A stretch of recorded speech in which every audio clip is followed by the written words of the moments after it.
4 gifts. I ask of the earth, the stillness of stone, the fertility of forest loam, the growing force of a fiddlehead fern, the inner compass of a songbird. I ask of the earth 4 gifts.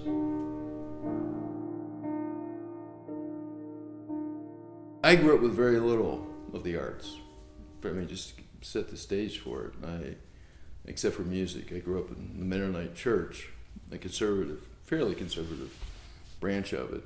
And I knew nobody that was a writer or in theater or any of the arts. The folk arts were very big, quilting and that type of thing. And Pennsylvania German kind of folk art. But it wasn't really encouraged. I had no role models. The one thing I did really get from that upbringing was the oral tradition. Storytelling was huge. Nothing formal, but that was one of the biggest entertainments. We didn't watch TV. We didn't go to movies. We got together as families and friends and neighbors, and the adults would sit around and tell stories. And my grandfather was a great storyteller, and we never knew how much of it was true and how much it was embellished, and we didn't care, and he didn't seem to care either, as long as it was a good story. So that was really a rich part of my background. And church music, singing, all a cappella was also there. I was not a great singer, and for sure was not going to be a preacher. So getting into the arts was kind of an oddball thing for me to do. I remember one of my earliest memories of poetry was making up silly rhymes to make my family laugh about the neighbors, that type of thing. Just recite them and just being a clown, basically. I also remember writing a book with my brother. We'd go off and pretend all day before we were old enough to have chores, and we decided to write down our adventures and illustrate it, made a little book. I have very clear memories of that. The red sled. I zipped down the hill in my bright red sled. When I hit a bump, the sled overturns. I tumble down the hill, heels overhead. My body goes thump.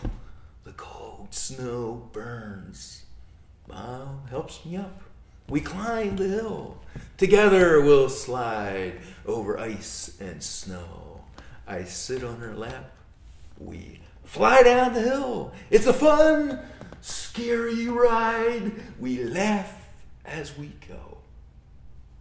And then I have them do it as a dance, essentially, without the words, which goes like this.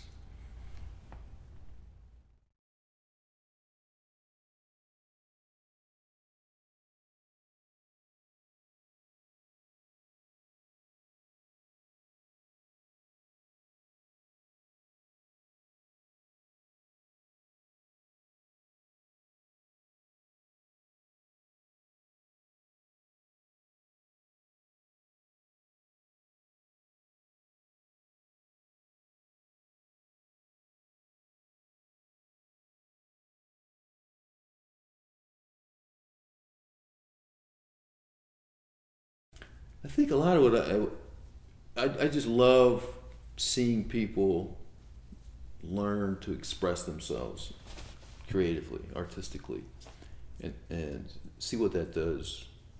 Not just with learning skills, which is what a lot of people think of education is.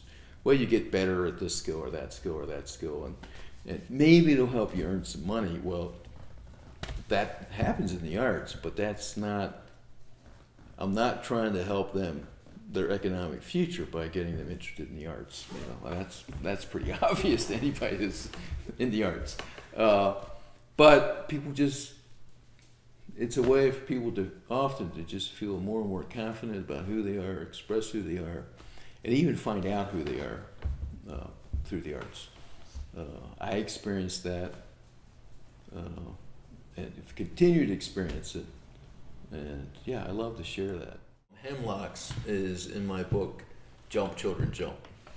And I started with the inspiration for the poem is a photograph I took of my kids in a virgin forest of hemlocks in Pennsylvania. Huge trees, 200, 300 years old. Mostly hemlocks, some white pines. And the poem goes like this: Hemlocks. The hemlocks stretch high, they stand straight and tall. As we walk along the path, we feel as small as ladybugs, lost in a land of giants, who are huge and strong, yet wise and quiet.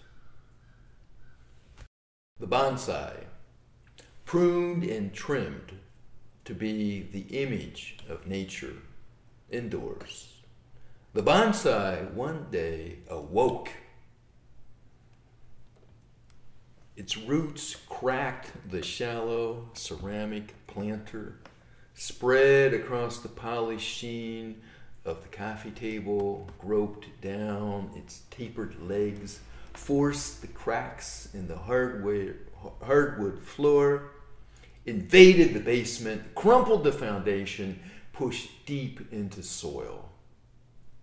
The crinkum branches burst through plywood and shingles. The bonsai became a tree,